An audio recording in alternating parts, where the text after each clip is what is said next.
glad you can join us. My name is Yvonne Ng, and I'm the Annual Giving and Donor Relations Officer for MIT Open Learning. And I'm joined by this amazing person, Mary Ziegler. I will properly introduce her in a little bit. But we're here to learn more about accessibility in open education. So I have a few housekeeping notes. I want to let you know this event is being recorded by MIT Open Learning. This video may be reproduced and distributed for use by others. To ask a question, please type it in the Q&A box and it'll be queued up for us to answer. And in addition to live captions, we have Daniel, thanks Daniel, who will provide American Sign Language interpretation. And now to Mary Ziegler. She is the Program Manager for Online Learning Accessibility at Open Learning, where she leads services in support of accessible open education for global learners with disabilities.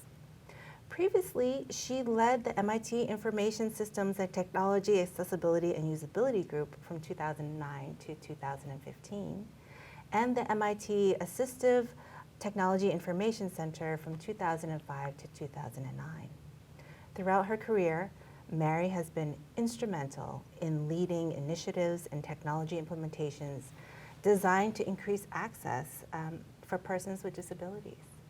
So Mary, thank you so much for being here and for sharing your vast experience and expertise with our open learning community. Can you please tell us how you became involved in accessibility? Sure.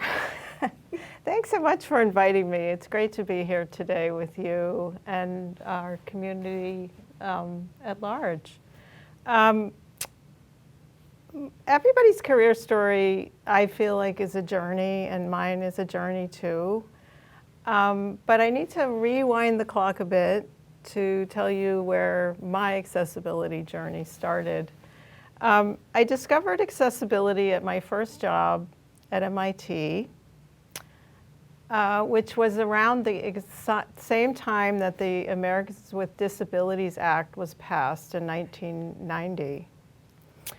At the time, I was working for a faculty member who was a pioneer in talking computers and speech recognition.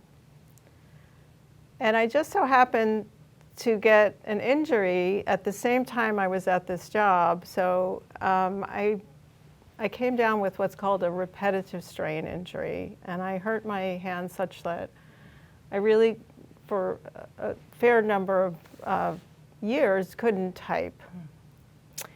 But I was very determined to keep working. I wanted to stay in my job. And I was so lucky because MIT, working with a faculty member who knew what was possible with accessible technology, and multiple staff who helped set me up, I was able to use, I was set up with voice recognition software, which I could use to type. So I learned to type with my voice. And at the time, not only was it a great way for me to continue to contribute, but it opened up the whole field of assistive technology and accessibility to me at a time where I was sort of looking for a career. So I was just so excited. I just thought, this is so empowering, and this is really what I want to work in. Oh, that's amazing. I love that. You mentioned voice recognition software back in the 90s. What was that like? Well, it has evolved quite a bit. And at the time, I used a product in which I needed to speak each word at a time. So it was called distinct speech, and but what's so amazing about this story, and it's not only that it's my story, but anybody who used voice recognition knows this story. But today, we all have voice recognition on our phone, all kinds of devices in our cars. So we're all using the same base technology. So we're all talking, and we don't even think of this necessarily as accessibility. We just think of this as like an option on our phone that we can speak or not speak. And it is to most people, but accessibility for a person who needs that functionality, that is accessibility. So I love that because I'm one of those people that uses my phone, will, instead of texting with my big old thumbs, will use the microphone, and I never made that connection between it being a truly accessible technology with what's in my hand. That's amazing. Thank you for that. So moving on, I want to say that open learning has been in the open education landscape for more than 20 years. The spirit of open education is truly expansive. Like, we're dedicated to making our content more accessible to people around the world. But there are also people who have special needs when it comes to learning online. Can you talk about how open learning is trying to expand inclusion for persons with disabilities in our open educational resources and our massive open online courses? Sure. The word expansive works so well. Well, it works for open learning, and it works for accessibility. And the spirit of being expansive, like, I think of accessibility as just an extension of that. So open online learning, by its very nature and definition, is expanding access and reach of our education to individuals around the world. In accessibility, we're making sure that that expansiveness is expanded or includes the reach of persons with disabilities. So would you be able to provide kind of an example of, because what you're really talking about is a flexible resource or a flexible landscape for people to be able to jump into these courses. Let me expand on that a little more. So when we first, I had another aha moment at MIT the year in 2012 when we came out with our first massive open online course. And everyone was excited about our first MOOC. But for me, I thought immediately, this is a new frontier for accessibility. And I thought that because I was, at the time, very aware of the obstacles to access in live, traditional educational settings, where individuals might have trouble traveling to campus or around campus. They might have trouble hearing the lecture. They might have trouble seeing the lecture slides. And I knew that the digital realm allows us to provide a lot of the flexible options in this online format, that whereas we had solutions to provide them live and we can work in that setting, this setting allows us to sort of package and design our courses and our online learning to be more accessible before a student comes forward and says what they need. That's amazing. And I can give you some examples if that would be helpful. Yeah, just to illustrate further, perhaps you could talk about video. So really what we're doing in open learning accessibility is thinking about content and how can we present it in a way that is flexible for the use of a variety of individuals with a variety of abilities. So video is one of my favorite examples. So all of our video, or any video, it comes with the visual content that you see. It comes with audio content you hear. It's in a format that typically allows you to stop and start it. We have captions. We have interactive transcripts. So all these different features allow each individual to decide, you know what, I can't hear, or I don't have the ability to use my audio on my computer right now, so I will turn on the captions and I will essentially read the spoken word that is transcribed in the captions.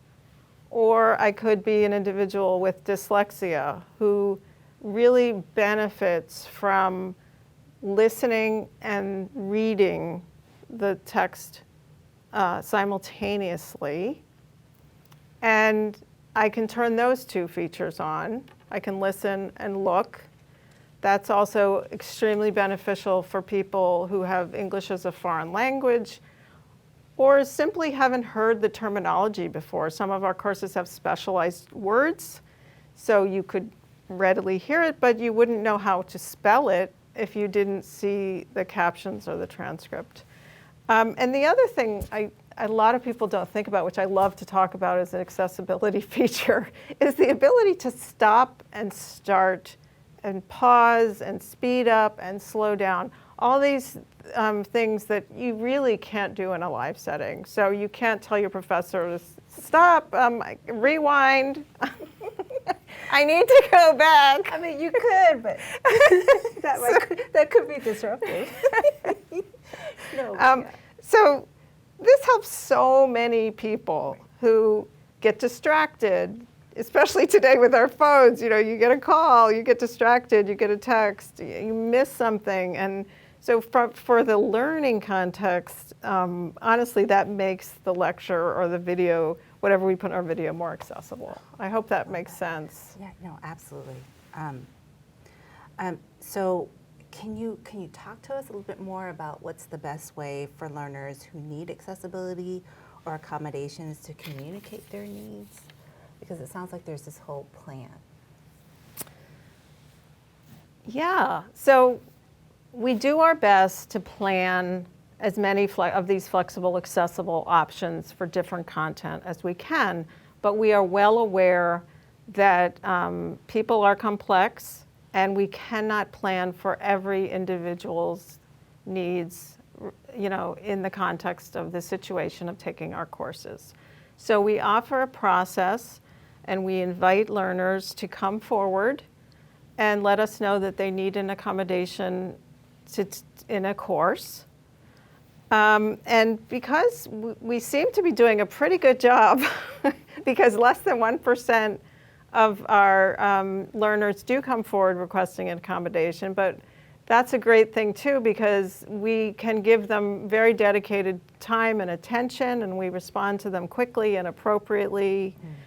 And also it's good to understand that one of the top reasons we do need an accommodation process and why individuals come to us is that some of our content is time bound. So some courses have timed exams. So let's say we allow each learner 2 hours to take an exam.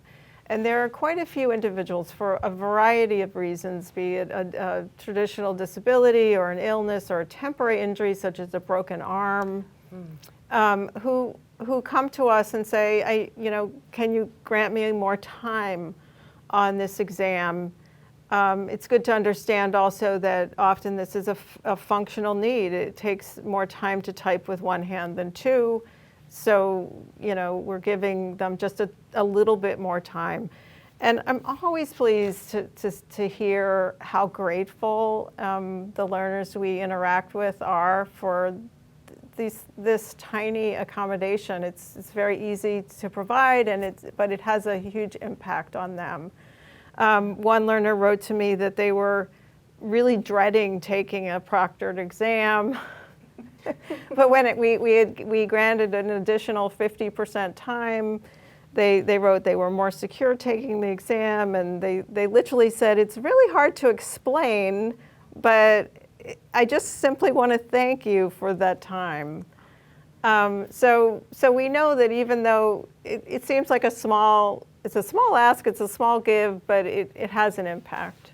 Yeah, I love that because really, like on our end, we're our learners' cheerleaders. We want people to succeed and we want them to do well. And so whatever we can do to help with that process, like we're right here. So I love that. So switching gears a little bit, you know, we're coming out of a pandemic. I mean, thankfully, we're here. But when the pandemic began, you know, the way people were learning was shifted so dramatically. You know, while everyone turned to learning and teaching and learning online, did this shift have any effect at all on accessibility? You know, that's a great question, but honestly, the pandemic did not change significantly. It didn't really change what we do in accessibility. That's good news. I think that's good news. Can you talk a little bit more about that? I mean, we did see more students in our courses, but we were already specialists in accessibility in a remote online setting. So it did not change what we asked of our content creators and staff who are putting these courses together in terms of accessibility. I will say what changed, or what was actually beneficial, was it put us all in the same position our learners are in. Everybody was in a remote setting trying to connect to somebody or something or some task digitally. And when it didn't work, everybody felt that pain, like, oh, I need to get this done, but I can't connect with that person, or they can't hear me, or I can't see them.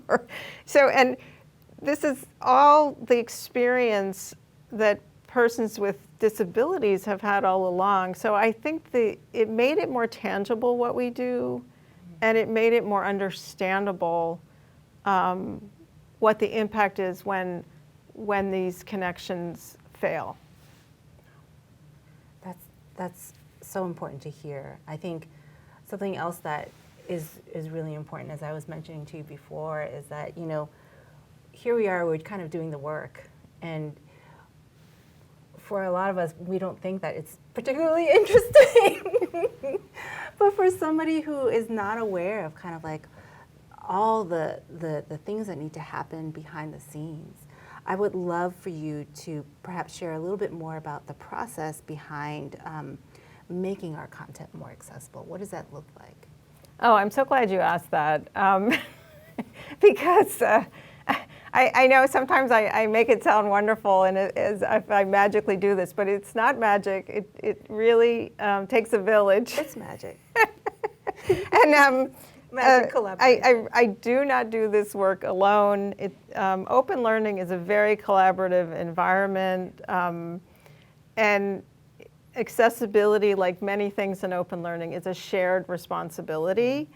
And the course academic teams, the staff that support our courses, the whole village is in on accessibility. So I have an approach where I share with everybody what they need to know for their piece of the course, you know, what they need to know to make that accessible.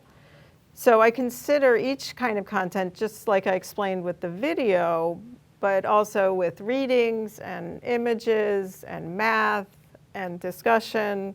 You know, what are the tools and strategies available to us to present that content accessibly? And I can share another example if you think that would be helpful. Yeah, that would be really illustrative. So color is a great example. So color is a terrific tool that many of our courses use, especially in graphs and diagrams where you're showing trajectories of different data, and you want to decipher them, and you want to make the visual attractive, so you use color. And but we are aware, and some course teams have become aware directly by learners talking to them about it, that not all individuals can see color, or they see color differently. So we tend to call that color blindness. It's not actually blindness at all. It's that that individual sees the color differently. So I might see red where you see green. So what we did was we put together a color palette of, I believe it was 8 colors, and we tested it such that we knew that even though I see red, you see green, when we show the next color, which let's say is purple, we might both see purple. The point being, it doesn't matter what the color's called. Each of us, whether or not we see the colors identically, can decipher the difference. So we can distinguish one color from the other. So this is what we call a color-friendly color palette, color-blind-friendly color palette. And you know, once we've created that, we can share that with more course teams. So if any other course team comes forward now and wants a color palette, I can share a few that we've developed. And I don't own them; they're out there for everybody to look up if you want to. But that's another example of a strategy. Yeah, you know, so many of our courses, especially I could think of like our humanities courses, really rely on rich imagery and images. Can you talk about how, what's the process in making those images more accessible? Sure, that's another great example, because images are so important in the learning context. Many individuals learn better with the visual. It helps them interpret a concept, a trajectory, a meaning. But we are aware that some individuals have limited sight or no sight, and they can't see the images, but we want them to benefit from them the same. So the strategy for that is to share a written text description of the essential content in the image, which is not easy.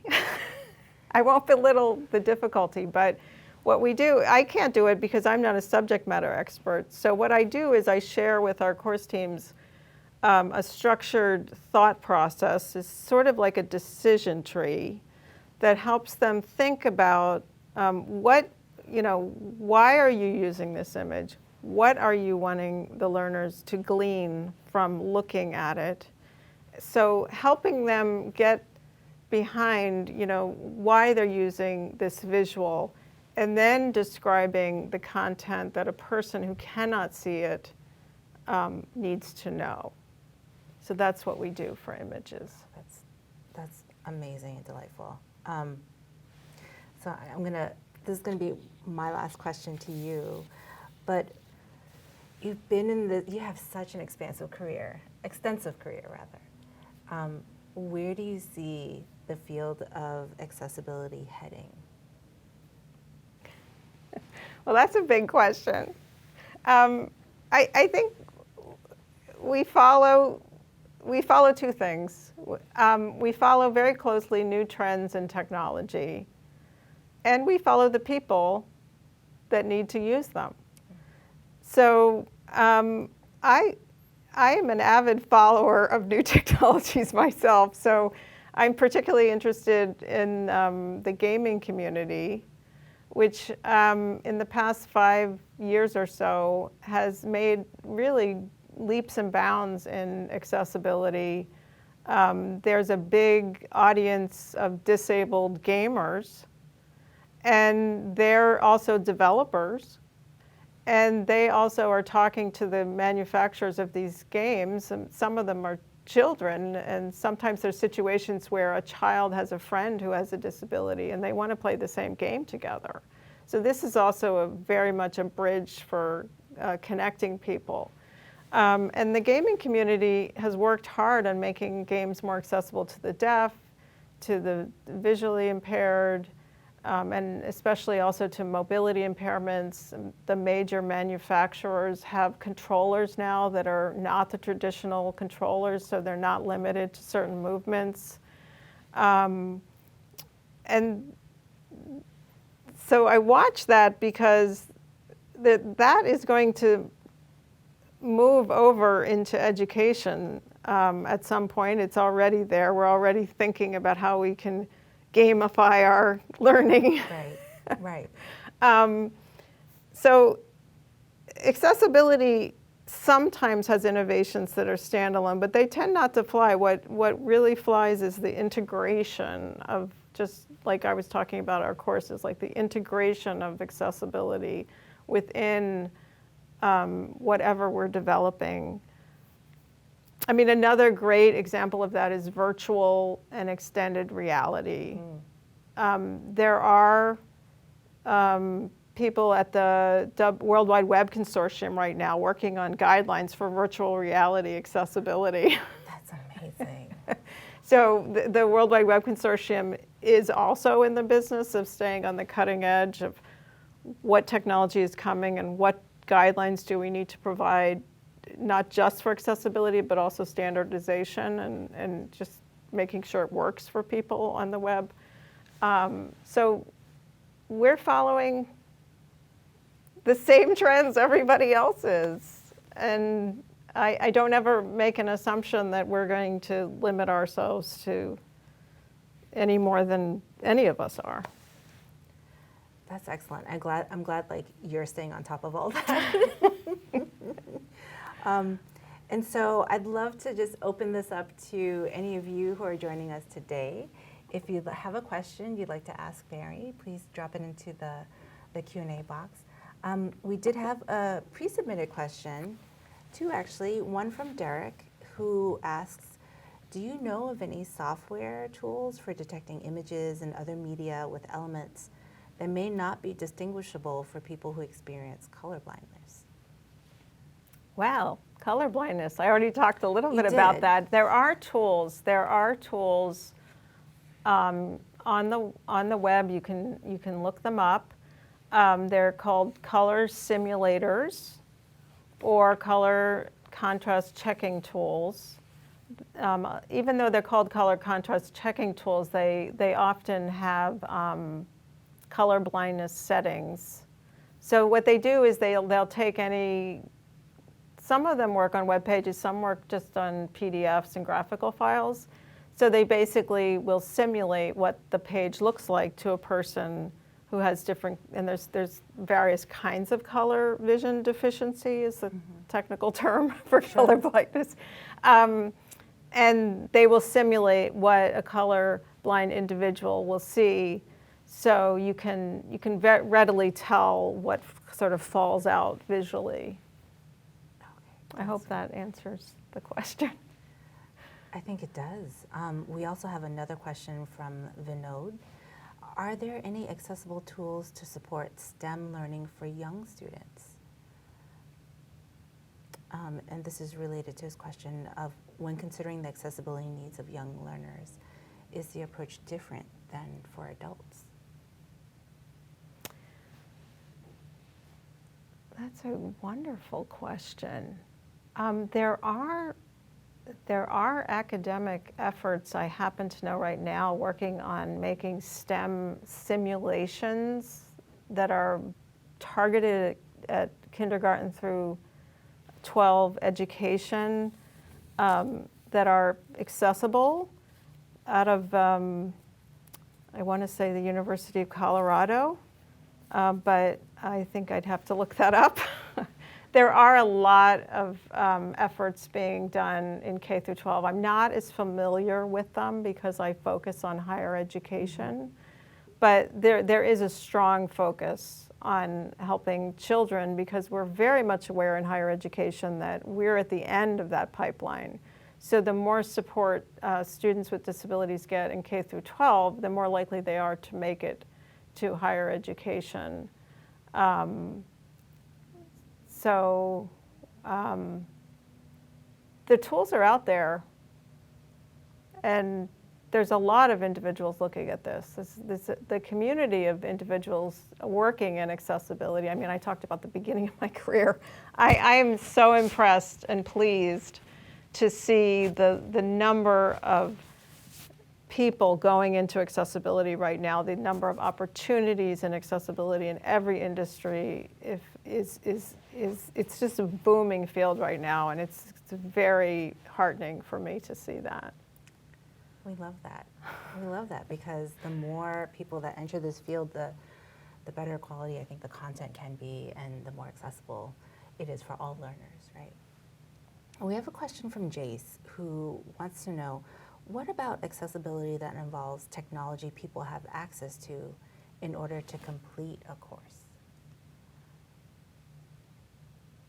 Can you repeat that?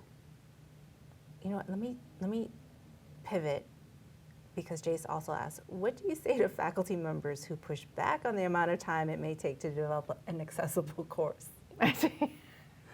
Well, those are two different questions. They are. The first one sounded, it was a lot about assistive technology. So accessibility, one component of accessibility is understanding what individuals use at home. We in open learning do not provide those tools. Right. Actually, that's a great thing to say about K through 12. K through 12 does provide those tools to individuals. Students get a little bit more support in the K through 12 community. So we're very much aware that there are individuals sitting using voice recognition or a screen reading software like NVDA, JAWS, or VoiceOver. So these are things we test with. That's to the technology of, that's part of our understanding of accessibility is how content is used with an assistive technology. Faculty, it's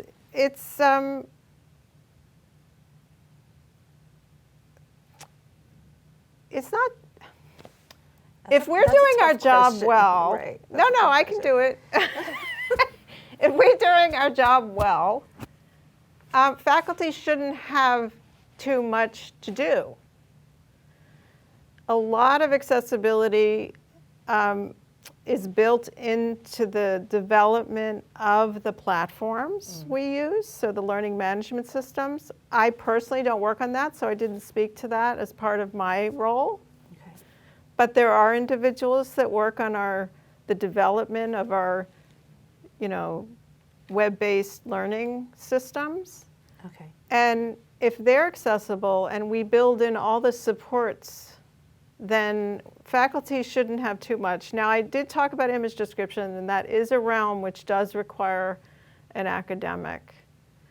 And that is also a realm that we're on a continuum. We're not perfect yet. I'm sure somebody could pull out one of our courses and tell me that the image description could be better, but it exists and we're working on it. And sometimes we iterate, so we improve courses as we rerun them. I see. We have another question. This comes from Ali, who says, WCAG is pretty well known among product builders that are trying to build in an accessible way. Are there any other frameworks you suggest to ensure that we are supporting the greatest number of users? Yes. I mean, the World Wide Web Consortium comes out with the Web Content Accessibility Guidelines, WCAG.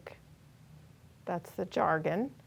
They are targeted at web development. In the learning environment, I also rely heavily on the Universal Design for Learning framework, because in the learning context, we have the luxury of sometimes being able to offer multiple means of accessing content. So we don't have to decide one particular way fits everybody. We can decide to say, you know what, we'll provide the image, the text, a reading, a video. They could all be supporting the learning of the exact same content or concepts. So that's another framework we use. And then there also are the authoring technical accessibility guidelines, which consider creators of content. So we often think of accessibility as only about users and only about the people who are using content, but we have faculty with disabilities and we have content creators with disabilities, and they the framework for authoring relies on, helping that audience. That's great. Well, Mary, thank you so much. You are just like a wealth of knowledge, and it's so delightful to always talk to you anyway. Well, thank you for inviting me. It's a pleasure to be here. I really feel like you've given us like a better understanding of the depth of accessibility in open education, and you and your team are doing incredible work that really speaks to how we are doing our best to serve learners around the world. And so I want to thank everyone for attending. I hope you've enjoyed learning more about this topic, and I hope you'll continue to tune in to our work and think of open learning resources as your educational companion, right? We're driven to do this work because it's part of our mission, and it's only made possible by learners and supporters like you joining us today. So if you're able, we'd welcome you to support our work with a gift or a donation, or by sharing your story, which is also an important part of our sustainability. So thank you again, take good care, and we'll see you soon.